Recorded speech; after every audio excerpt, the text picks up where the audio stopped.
장동혁 대표는 해당 행위자의 복당을 영구 금지하겠다. 이렇게 초강경 발언을 했습니다. 교수님 먼저 이 속내가 뭐라고 봐야 될까요? 일단은 국힘이 이제 윤리위를 재가동을 했죠. 징계 요청서가 당에 좀 들어와 있는 게 몇백 건이 들어와 있대요. 근데 거기에 이제 그 징계 요청서에 징계해 달라고 지목된 그 의원들은 예. 다 중첩된 게 한 50명 정도라고 하거든요. 그러니까 중첩된 걸 빼면은 그거보다는 적겠죠.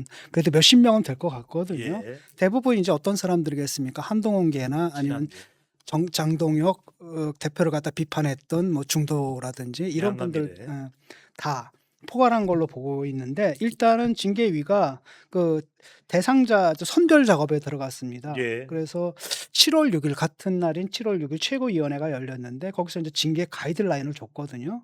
근데 그때 이제 그 자리에서 장동혁이 뭐라고 얘기했냐면 심각한 해당 행위자에 대한 복당은 영구 금지시키겠다. 아. 그다음에 한마디 덧붙였는데 뭐냐면 당원 당규를 개정해서라도, 예. 현재는 그게 이제 불가능하니까 심지어 징계를 위하여 당원 당규까지도 개정하겠다라는 의지를 좀 드러냈습니다. 예. 근데 원래 이거는 뭐였냐면은 선거하는 과정 속에서 그러니까 장동혁 대표가 오면 떨어지잖아요. 그러니까 오히려 이제 이 사람들하고 빼고 딴 쪽하고 손잡거나 뭐 이런 사람들이 있었거든요. 예. 그런 사람들 손봐주자라는 그 맥락은 그건데, 그럼에도 불구하고 이게 뭘 의미하겠습니까? 우리가 딱 들으면 이거는 분명히 누구를 겨냥한 거다? 한동훈을 겨냥한 거다는 걸 알 수 있겠고, 한동훈이 복당하는 걸 막기 위해서는 당원 당규 개정도 불사하겠다라는 의지가 들어가 있는 겁니다.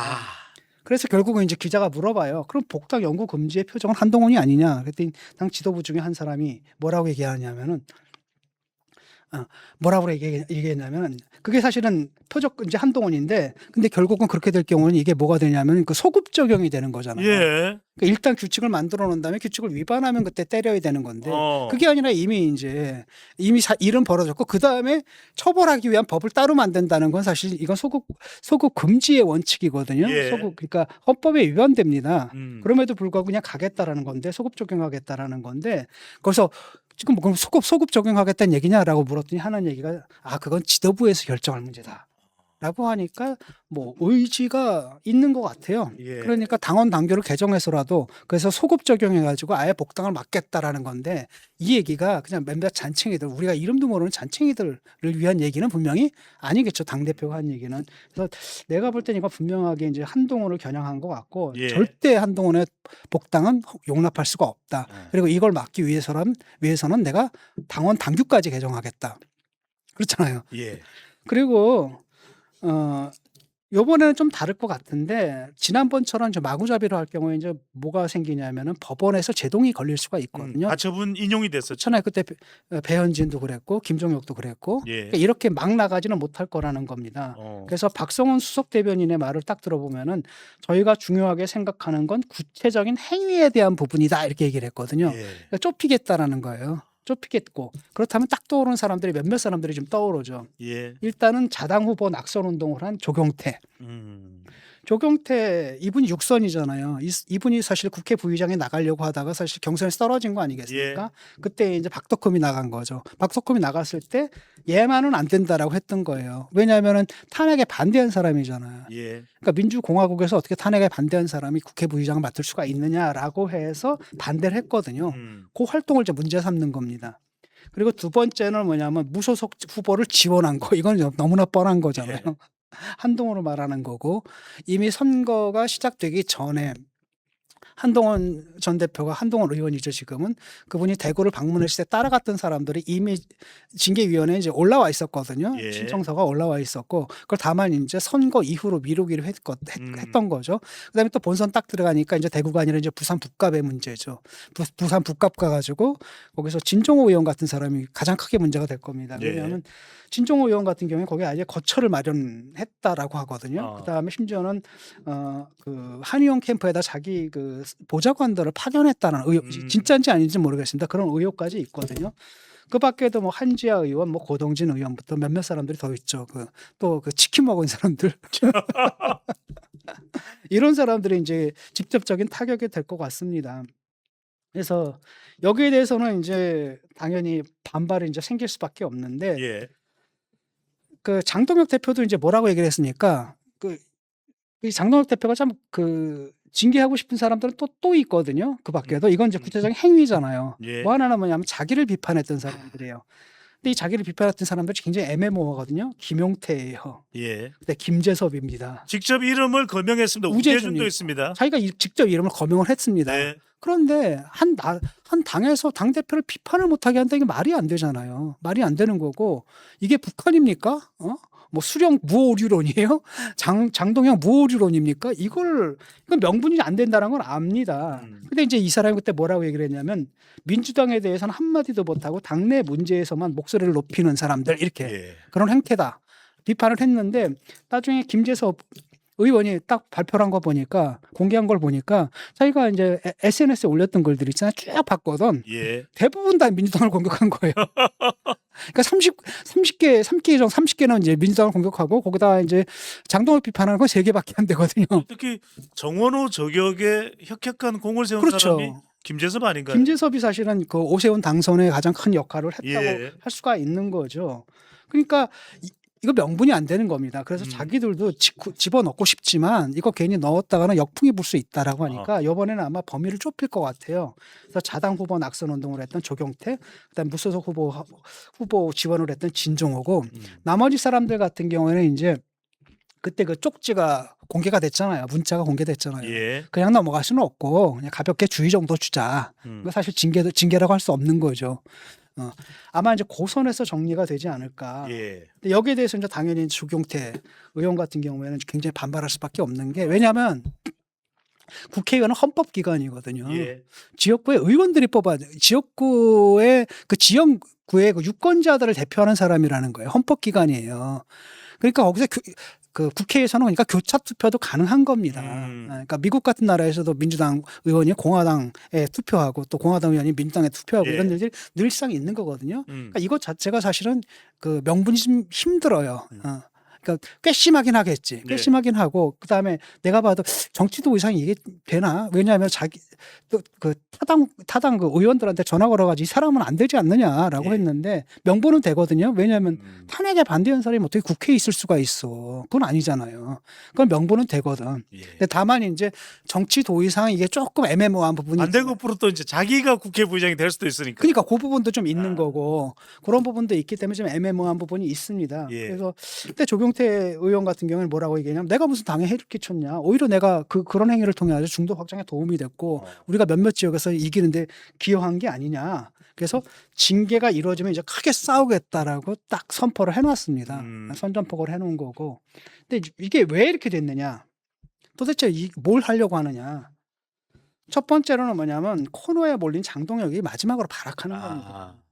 여기서 징계조차 못 해봐요. 그럼 완전 후수업이가 되거든요. 그러니까 내가 아직 살아있다라는 걸 좀 확인하고 싶은 거예요. 확인하고 그걸 다 보여주고 싶은 겁니다. 이게 솜방망이가 된다 하더라도. 예. 그러니까 일종의 그 시금석이 된다는 거죠. 여기서 내가 얘들을 징계를 못하게 되면 그때부터 완전히 호수아비가 되는 거다.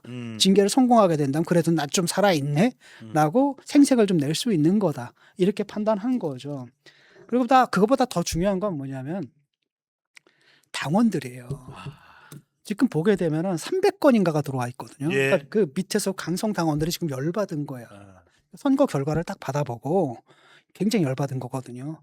그러니까 자기들은 사실 패배한 거잖아요. 사실상 패배한 것만. 오세훈은 원래 장동혁 들이받은 사람이란 말이에요. 예. 그다음에 한동훈은 뭐 뻔한 거고, 그다음에 유희동도 그렇고 다 장동혁에 반대했던 사람들이거든요. 이 사람들이 사실 당의 승리를 갖다 견인했고, 예. 자기들이 원했던 밀었던 사람들은 다 떨어졌단 말이죠. 화가 날 대로 난 거예요. 인지 부조화가 생기잖아요. 그러니까 그 화풀이를 갖다 어딘가 해야 되는 거거든요. 그래서 그 화풀이를 갖다 징계로 좀 풀려고 하는 겁니다. 그러면서 야, 우리가 너 지금 대표 뽑아줬지? 왜 뽑아준 거야? 이런 거 하라고 뽑아준 거 아니야? 라고 해서 그러니까 실제로 그 당권파 사람들이 얘기를 하기를 뭐라고 얘기하냐면, 당원들의 요구에 부응할 수밖에 없다. 왜냐하면 내부 지표를 봤을 때 징계를 안 하면 지금 장 대표가 욕을 먹을 상황이다. 그러니까 징계를 못 하게 되면 장 대표, 그 사람들이 장 대표를 지지했던 사람들이 확 돌아서서 장 대표를 공격할 수 있는 상황이 됐다라는 겁니다. 예. 그러니까 어차피 그 장 대표로서는 여기서 이렇게 버틸 수 있는 게 뭐예요? 당내에서 지금 의원들 사이에서 다 고립됐죠. 그러니까 의원총회를 했을 때도 적게 잡아서 7대 3이었거든요. 너 물러나라가 7이고 그냥 있어라가 3이었단 말이에요. 그다음에 나머지는 뭐였냐면 그거거든. 물러나는 건 물러나는 건데 뭐 당장 물러날 건 아니고 예. 좀 이따 물러나라. 되게 이런 분위기란 말이죠. 그다음에 당 밖의 분위기를 보세요. 당 밖의 분위기는 그렇잖아요. 뭐 진보 이걸 다 떠나가지고 진보니 보수니 연이 야니 그다음에 언론 모든 보수 진보 언론을 모두 통틀어가지고 일단 장동혁이 지금 고립되어 있는 상태거든요. 이런 상태에서 자기가 믿을 건 뭐예요? 당권파가 믿을 건 강성 지지층밖에 없거든요. 이것마저 못하면 자기들이 죽는 거예요. 예. 죽는 거라는 거죠. 라고 하니까 글로 갈 수밖에 없었던 겁니다. 예. 근데 지금 이것도 근데 굉장히 재밌는 게 뭐냐면 이게 타격이 될까? 그러니까요. 그러니까 조경태 예. 이런 사람들 쭉 제명을 시킨들 이 사람은 육선이에요.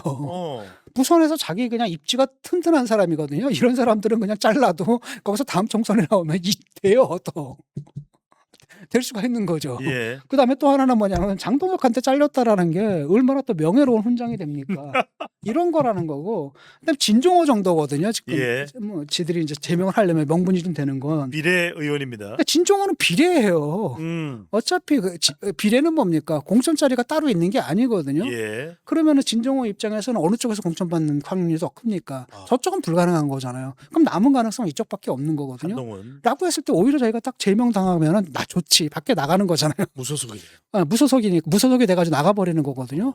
훨씬 자기는 더 리베로가 되는 거고, 그 다음에 또 다른 한편 그 자체가 이제 훈장이 된다는 겁니다. 예.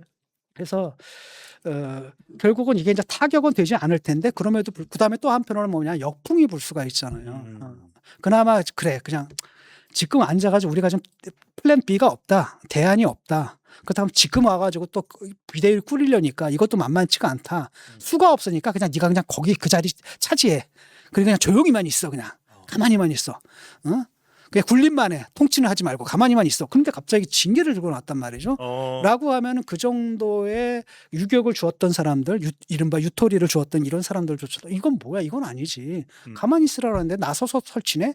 그래서 만약에 징계를 해봐. 그럼 국민들 눈에 뭐로 보이는 거예요? 국민의힘이 옛날로 다시 돌아갔네.